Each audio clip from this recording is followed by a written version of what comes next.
पूछने वाला नहीं, कोई पूछने वाला ही नहीं। वहां से सोना सोना और कई मादनियात और लोहा निकाल निकाल के बलोचिस्तान से, और इनके एक अजीज जो वहां से लोहा निकाल रहा है उसके पास लाइसेंस ही नहीं है। और सबसे बड़ी बात है कि वहां पे हुकूमत पाकिस्तान के खर्चे पे वहां पे ट्रेन लाई गई थी कि माइनिंग की चीजें ट्रेनों पे लाई जाए, वो ट्रेन भी उठा के बेच दी इन्होंने, ट्रेन की पटरी भी उठा के बेच दी।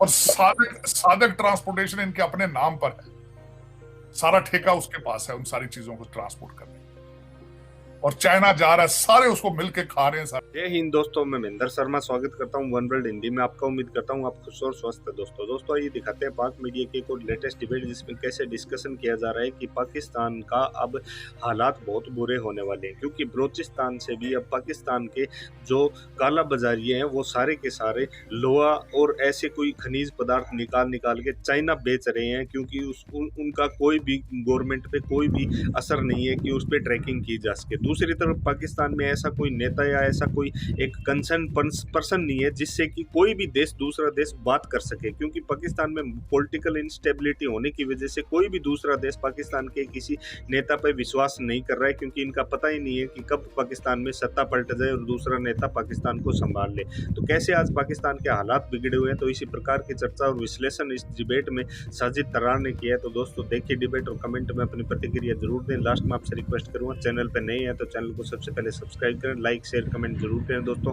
जय हिंद, वंदे मातरम, भारत माता की जय। दोस्तों इलेक्शन ही नहीं होते उनके अंदर, तो ये कौन सी जमहूरियत, कंट्रोल्ड जमहूरियत है।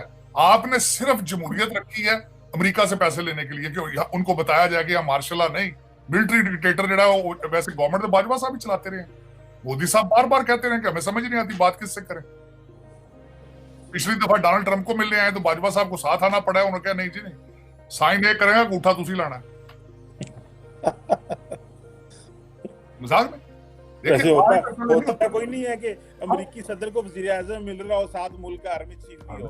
बिल्कुल, ये पिछली दफा आए, उन्होंने कहा क्योंकि एम्बेसडर्स को पता है इनके पास क्या, इनको तो सिर्फ प्रेसिल तरमीम के जरिए इनकी शक्ल सामने रखी जाती है, और उस पर भी खुश है वो, क्योंकि उनके लौंडे लपाड़े तो 25-25 साल के, वरना उनको क्या, मैंने आपको कई दफा कहा कि ये पीटीआई के मिनिस्टर थे, इनको तो मोहल्ले के करियाने पे गोल्ड नहीं उधारी को नहीं देता दुकानदार, और इन्हें पता है हमने दोबारा इलेक्शन भी नहीं जीतना, या एमएनए भी नहीं बनना जिंदगी में, होने ही झूठे सारे ले लो, होना भी नहीं पाई खोल के। जिस तरह से देखे ना, मैं बल्कि पूरा मैं सोच रहा था एक सेगमेंट करूंगा सादिक संजरानी के, पूरा उन्होंने जो वारदात उन्होंने डाली, पहली वारदात तो वो डाल गए ना आपके हमारे मिफ्ता इस्माइल साहब, हैदराबाद से जहाज उड़ के आए, 12 बक्से 14 बक्से लेके दुबई चले गए। पहली वारदात उन्होंने डाली है, और दूसरी वारदात सादिक संजरानी डाल रहे। वालिद इनका हेडमास्टर था, प्राइमरी स्कूल का टीचर था, और जिस खूबसूरती के साथ वो अरबपति बने हैं, कोई पूछने वाला नहीं, कोई पूछने। उनसे किसी ने पूछा है राइट ऑफ इंफॉर्मेशन लॉ के जरिए कि आपने लाला सराई के कहने पर चकवाल सारे चकवाल के बंदे भर्ती कर लिए सेनेट को, इंफॉर्मेशन दे दे कि कौन कितने मुलाजिम हायर किए। उन्होंने जवाब दिया, ये मेरा अपना इस्तेकाक है कि मैं जवाब इसका ना दूं, और ये लेजिस्लेशन कर रहे थे राइट ऑफ इंफॉर्मेशन। कोई पूछने वाला नहीं, कोई पूछने वाला ही नहीं। वहां से सोना और कई मादनियात और लोहा निकाल निकाल के बलोचिस्तान से, और इनके एक अजीज जो वहां से लोहा निकाल रहा है उसके पास लाइसेंस ही नहीं है। और सबसे बड़ी बात है कि वहां पे हुकूमत पाकिस्तान के खर्चे पे वहां पे ट्रेन लाई गई थी कि माइनिंग की चीजें ट्रेनों पे लाई जाए, वो ट्रेन भी उठा के बेच दी इन्होंने, ट्रेन की पटरी भी उठा के बेच दी। और सादक ट्रांसपोर्टेशन इनके अपने नाम पर है, सारा ठेका उसके पास है उन सारी चीजों को ट्रांसपोर्ट करने, और चाइना जा रहा है, सारे उसको मिलके खा रहे हैं सारे को, लेकिन कोई पूछने वाला नहीं। नैब के किसी अफसर ने उसके ऊपर तहकीक की है, और वो तहकीक कोर कमांडर को दी गई थी कोयटा, वो रिसर्च दी गई थी कि ये हर ट्रक के ऊपर ये 10-10, 15-15 टन एक्स्ट्रा तांबा जा रहा है, लेकिन उस इन्वेस्टिगेशन को किसी ने उसको लिफ्ट ही नहीं किया। और इतनी ज्यादा करप्शन है इस वक्त आपके तोरखम और चमन बॉर्डर के ऊपर कि आप सोच नहीं सकते। इनको हर 6 महीने साल बाद वहां पे सारा अमला चेंज करना पड़ता है, क्योंकि सारे अरबपति बन जाते हैं। ओहो, सही कह रहे हैं, सारे अरबपति बन जाते हैं। लेकिन ये चीमा साहब मैं हमेशा अर्ज करता हूं, Nations can not survive without nationalism. आप इतने शौक से जो चीजें इंपोर्ट करते हैं, हर चीज, आप नेशनलिज्म भी इंपोर्ट कर लें खुदा के लिए, कहीं से चाइना से मंगवा लें। आपके कपड़े, जूते, दिल, दिमाग सारा इंपोर्टेड है, तो आप उसको भी कहीं से इंपोर्ट कर लें, वरना अब आप सर्वाइव नहीं कर पाएंगे। आपका ना मुआवजा भारत के साथ है आज, ना आपका कंपैरिजन बांग्लादेश के साथ। अब आपके जिहाद के नारों से तालिबान शर्मिंदा हो रहे हैं। तार साहब उधर भी तो बताए ना, मैं आपकी बात काटने लगा हूँ, उधर भी तो हमला हो गया और वो देखे ना तालिबान हमसे हमारे डॉलर पे भी प्रेशर है, हमारी इकोनॉमी भी तबाह हो गई, सारे यहाँ पे आ गए हैं और हमारे एम्बेसडर को वहाँ गोलियां मार रहे हैं और जवाब भी नहीं देते कुछ। नहीं, उसकी वजह ये ना कि आपने मैनेज नहीं किया सही तरीके से, आपने उनको मैनेज ही नहीं किया। आपने उनको आज तक अपनी स्ट्रेंथ शो ही नहीं की। आप पहले उनको असला देकर नेगोशिएट करते थे, अब पैसे कैश देकर उनसे नेगोशिएट करते हैं। आपने आज तक उनको हैंडल ही नहीं सही किया। और ये महाजरीन है, ये महाजरीन नहीं है, ये काबजीन है। ये ना आपसे पूछ कर आए हैं, ना आपसे आपके कहने पे जाएंगे, ये ना वो जा रहे हैं। अब उनके पास शनाख्ती कार्ड है, उनके पास पासपोर्ट है, अब उनके पास पाकिस्तान।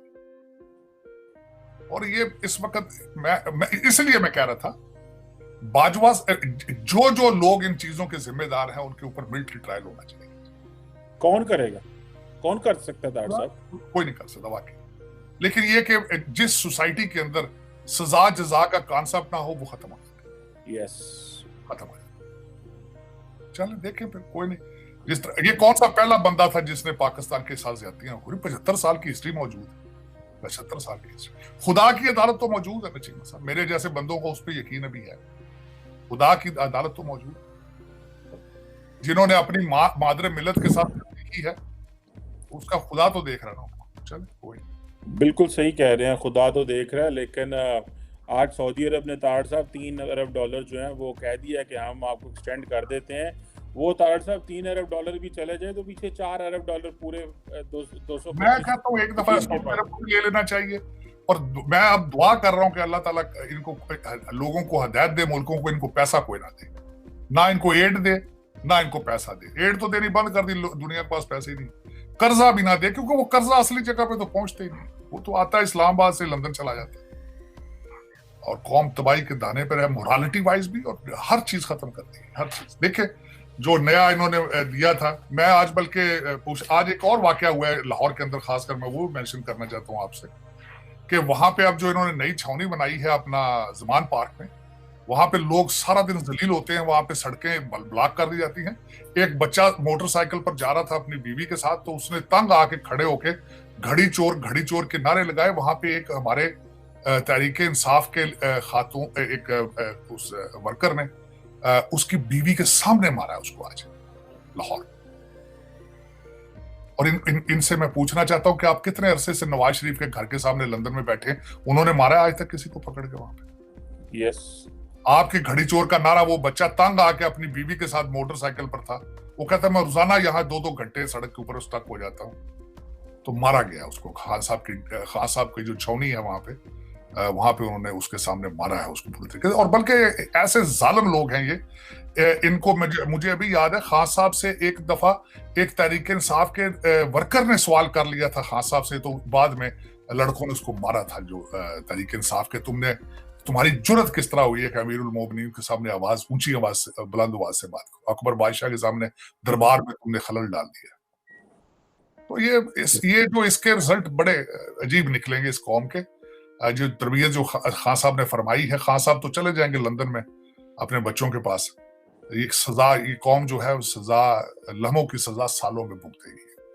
बिल्कुल सही कह रहे हैं। ये जो लम्हे थे, ये 5 साल 6 साल ये लम्हे हैं किसी मुल्क की तारीख में, इतने साल तो लम्हे होते हैं। और हमारा मुस्तकबिल जो है वो इन लोगों के हाथ में है, जिनके अभी जो खुद अपना पैसा बाहर भेज रहे हैं, खुद आपस में एक दूसरे से लड़ रहे हैं और खुद गुमनामी में चले गए हैं, और अवाम को जो है वो बदनामी उनके लिए छोड़ गए हैं। और बच्चों का जो मुस्तकबिल है, जो यूनिवर्सिटियां हैं, जो अदारे हैं, वो उनकी हालत हमारे सामने है। Thank you very much.